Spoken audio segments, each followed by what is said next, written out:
बिस्मिल्लाहिर्रहमानिर्रहीम। अस्सलाम वालेकुम स्टूडेंट्स, एसी एजुकेशनल एकेडमी की तरफ से खुशामदीद। ये लेक्चर आपकी खिदमत में doctor Shahbaz Saeed, principal AC educational academy Faisalabad की तरफ से पेश किया जा रहा है। मेरा कॉन्टैक्ट नंबर आप स्क्रीन पर देख रहे हैं। ये टॉपिक फिज़िक्स फर्स्ट ईयर की बुक से लिया गया है। चैप्टर का नंबर है 2, लेक्चर नंबर है 3 और टॉपिक है वेक्टर प्रोडक्ट। तो आइए शुरू करते हैं अपने टॉपिक को। डेफिनेशन से शुरू करते हैं। When the multiplication of two vector results into a scalar quantity then the product is known as vector product और क्रॉस प्रोडक्ट। यानी जब हम दो वेक्टरों को ज़रब करते हैं, उनको ज़रब करने से एक वेक्टर क्वांटिटी हमें हासिल होती है, तो ऐसे हासिल ज़रब को हम वेक्टर प्रोडक्ट या क्रॉस प्रोडक्ट कहते हैं। यानी when the multiplication of two vector, दो वेक्टरों को ज़रब किया है, results into a vector quantity, और जवाब वेक्टर आ गया। स्केलर भी आ सकता है, वेक्टर भी आ सकता है। अगर स्केलर आ जाए तो उसको स्केलर प्रोडक्ट या डॉट प्रोडक्ट कहते हैं, और अगर वेक्टर आ जाए तो उसको वेक्टर प्रोडक्ट या क्रॉस प्रोडक्ट कहते हैं। तो when the multiplication of two vector results into a vector quantity then the product is known as vector product और क्रॉस प्रोडक्ट। यानी दो वेक्टरों को हम ज़रब करेंगे और ज़रब करने से जो है वो जवाब एक वेक्टर आएगा, तो ऐसे वेक्टर को हम वेक्टर प्रोडक्ट, ऐसे हासिल ज़रब को हम वेक्टर प्रोडक्ट या क्रॉस प्रोडक्ट कहेंगे। मैंने पिछले लेक्चर में आपको बताया था कि डॉट प्रोडक्ट और क्रॉस प्रोडक्ट क्यों लिए जाते हैं और किन वेक्टरों में डॉट प्रोडक्ट लिया जाता है और किन में क्रॉस लिया जाता है। ऐसे वेक्टर जो जब एक दूसरे के पैरेलल हों और पैरेलल होने पे वो मैक्सिमम रिजल्ट प्रोड्यूस करें, मैक्सिमम रिजल्ट नहीं, यानी कि उनको मिलने से कोई असर पैदा हो, मैक्सिमम इफेक्ट या मैक्सिमम रिजल्ट पैदा करें जब वो पैरेलल हों, तो ऐसे वेक्टरों के लिए हम डॉट प्रोडक्ट यूज़ करते हैं। जबकि आज हमने देखना है कि ऐसे वेक्टर जिनको जब एक दूसरे से परपेंडिकुलर रखा जाता है तो वो रिजल्ट मैक्सिमम प्रोड्यूस करते हैं, तो ऐसे वेक्टरों के लिए हम क्रॉस प्रोडक्ट लेते हैं। फॉर एग्जांपल, जब टार्क पैदा होता है तो कोई ऑब्जेक्ट जो है उसका मूवमेंट आर्म, जो फोर्स है वो मूवमेंट आर्म से परपेंडिकुलर अमल कर रही होती है, तभी वो जिस्म जो है वो रोटेशन में जा सकता है। अगर फोर्स उसके पैरेलल अमल कर रही हो तो फिर या एंटी पैरेलल अमल कर रही हो तो वो रोटेशन में नहीं जाएगा। इसका मतलब फोर्स जो अगर इस रुख में अमल कर रही है तो फिर तो वो ज़रूर इफेक्ट पैदा करेगा, टार्क पैदा करेगा। लेकिन अगर फोर्स इस रुख में हो या इस रुख में हो तो जिस्म को घुमा नहीं सकती। घुमाने के लिए ज़रूरी है कि फोर्स जो है वो परपेंडिकुलर डायरेक्शन में हो। मूवमेंट आर्म से मूवमेंट आर्म है, ये मूवमेंट आर्म डी है, और फोर्स जो है वो इस मूवमेंट आर्म के परपेंडिकुलर हो तो ही ये इसको जो है वो घुमा सकता है, वरना वो नहीं घुमा सकता। इसका मतलब यहाँ पे एक वेक्टर दूसरे वेक्टर के परपेंडिकुलर हो तो रिजल्ट प्रोड्यूस करता है, अगर वो पैरेलल हो तो रिजल्ट प्रोड्यूस नहीं कर रहा, या एंटी पैरेलल हो तो रिजल्ट प्रोड्यूस नहीं कर रहा।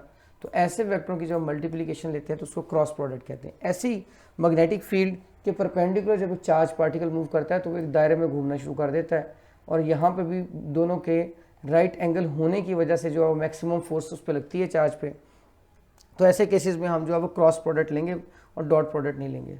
तो अगर हम देखें इसके फार्मूले को, the vector product of two vector A and B is a vector which is defined as A cross B is equal to A B sine theta n. यहाँ A cross B A B sine theta है और N उसकी जो है वो direction है। ये उसकी सिमत को हमें बताएगी, सिमत के बारे में हमें डिटेल देगी, सिमत के बारे में जो है वो तस्करा करेगी। Where n is the unit vector perpendicular to the plane containing A and B. यहाँ एन क्या है? एन एक ऐसा वेक्टर है जो ए और बी दोनों के प्लेन से जो है परपेंडिकुलर होगा। यानी ये ए है और ये बी है और ये इनके दरमियान इनका जो है प्लेन है। दोबारा देखिएगा, ये वेक्टर ए है और ये वेक्टर बी है, और यहाँ से लेके यहाँ तक ये उनका प्लेन है। जबकि जो वेक्टर रिजल्टेंट आया वो इन दोनों के 90 के ज़ाविये पे, इन दोनों से परपेंडिकुलर होगा। लिहाजा से हम कहेंगे कि where n is the unit vector perpendicular to the plane containing A and B as shown the figure. यानी शक्ल में जैसे दिखाया है कि ए और बी दोनों के परपेंडिकुलर होगा, वो दोनों के प्लेन के परपेंडिकुलर होगा। यानी जिस ओरिएंटेशन में वेक्टर पाए जाते हैं उससे परपेंडिकुलर डायरेक्शन में जो है वो पाया जाएगा। और इसके डायरेक्शन को हम राइट हैंड रूल से जो है वो फाइंड आउट कर सकते हैं। राइट हैंड रूल बिल्कुल एक सिंपल सा रूल है कि place your finger on first vector and curl towards second vector through minimum angle. पहले वेक्टर पे अपने हाथ रखना है, हाथ की उंगलियां रखनी है, और दूसरे वेक्टर की तरफ मोड़ना है छोटे एंगल के साथ। तो कह रहा है direction can be determined by right hand rule. For this purpose place together the tails of vector and B. पहले अपने ए और बी को टेल से जोड़ना है। हेड टू टेल रूल में हेड को टेल से जोड़ते हैं, लेकिन जब आप एंगल मालूम करना चाहते हैं मल्टीप्लिकेशन में तो आप टेल टू टेल जोड़ते हैं। तो tail for that purpose place together the tail of vector A and B. Vector A और बी की टेल्स को जोड़ें to define the plane of vector and B, ताकि ए और बी का प्लेन पता चले। प्लेन का मतलब है जिनकी ओरिएंटेशन पता चले। The direction of product vector is perpendicular to this plane. एक तो ये बात कंफर्म हो जाएगी यहीं से कि जो रिजल्टेंट वेक्टर आएगा या इनका प्रोडक्ट वेक्टर आएगा उसकी सीमत इस प्लेन से 90 के जाविये पे होगी, प्लेन से 90 डिग्री पे होगी उस वेक्टर की जो है वो डायरेक्शन जो रिजल्टेंट आया। Now rotate the first vector A into B through smallest of the two possible angles, यानी अगर आप इससे इधर जा रहे हैं तो ये स्मॉलेस्ट एंगल बन रहा है, तो इस एंगल को आपने लेना है। लेकिन अगर आप इधर से इधर आ रहे हैं तो ये लार्जर एंगल बन रहा है और इस एंगल को आपने नहीं लेना, तो स्मॉलर एंगल के साथ आपने जो है वो लेना है। Rotate the first vector A into B through the smallest of the two possible angles and cut the fingers of the right hand in the direction of rotation. Curl the fingers of right hand in the direction of rotation, कि आपने अपने हाथों की उंगलियों को जो है वो जिस सिमत में आपकी उंगलियां घूम सकती हैं, रोटेट कर सकती हैं, उस सिमत में घुमा लेना है।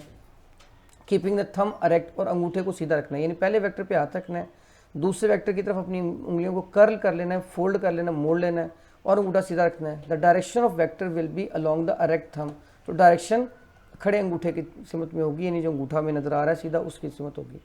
तो चूंकि डायरेक्शन अगर आप ए से बी लें और बी से ए लें तो वो ऑपोजिट आएगी। ए से बी लेंगे तो फर्ज करें वो अब जो है वो अप साइड आ रही है, तो बी से ए की तरफ जब आप डायरेक्शन लेंगे तो वो डाउन साइड होगी, यानी एक out of the plane of the paper होगी, एक into the plane of the paper होगी। इसलिए A cross B is not equal to B cross A, यानी vector product of two vector is not commutative property, ये commutative property नहीं है।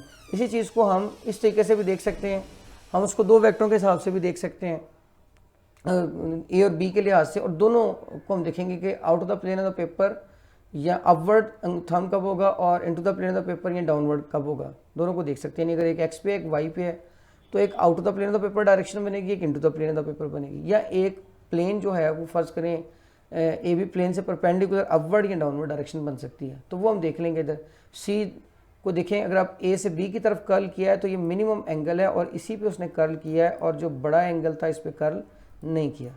तो ऐसे करते हुए जब पहले वेक्टर से दूसरे वेक्टर की तरफ उसने हाथ घुमाया है तो अरेक्ट थंब ऊपर की तरफ है, तो सी की डायरेक्शन जो है वो अपवर्ड हो जाएगी। ठीक है जी। इसी तरह जो है जब बी से ए की तरफ आया तो मिनिमम एंगल उसका ये था, डेफिनेटली तब उसको हाथ उल्टा करके मूव करवाना पड़ेगा, तभी स्मॉलेस्ट एंगल पे उसकी उंगलियां घूमेंगी। स्मॉलेस्ट एंगल का मतलब था नेचुरल एंगल, यानी उंगलियां तो कुदरती तौर पे घूमेंगी। तो अगर वो हाथ नीचे को करेगा तो उंगलियां कुदरती तौर पे बी से ए की तरफ घूम सकती हैं, वरना नहीं घूम सकती। अगेन उसने लार्जर एंगल को जो है वो नहीं लिया हुआ, स्मॉलर को लेना, रूल भी यही कि स्मॉलर एंगल को आपने लेना है। तो स्मॉलर एंगल को मालूम करते हुए जो डायरेक्शन है रिजल्टेंट वेक्टर की या प्रोडक्ट वेक्टर की वो डाउनवर्ड है, जबकि पहले डायरेक्शन जो है वो अपवर्ड आई थी। इसीलिए हम कह रहे थे, या हम ये कह सकते हैं कि A multi cross by B is not equal to B cross A या is equal to minus B cross A. तो ऐसे भी हम कह सकते हैं कि ए क्रॉस बी जो है वो बी क्रॉस ए के उलट के बराबर है। लेकिन वेक्टर प्रोडक्ट में हमने कहा डॉट प्रोडक्ट में हमने कहा था कि A dot B is equal to B dot A. So मैं उम्मीद करता हूँ कि ये लेक्चर आपके लिए मुफीद साबित होगा और इससे आपको वेक्टर प्रोडक्ट की मुफीद मालूमात मिली होगी। अगर ये वेक्टर आपके लिए बेहतरी लाए या मुफीद साबित हो तो काइंडली इस वीडियो को लाइक कीजिए, शेयर कीजिए, इस चैनल को सब्सक्राइब कीजिए और बेल आइकन पर क्लिक कीजिए ताकि मज़ीद आने वाली वीडियोस आसानी से आप तक पहुँच सकें। शुक्रिया, अल्लाह हाफिज़।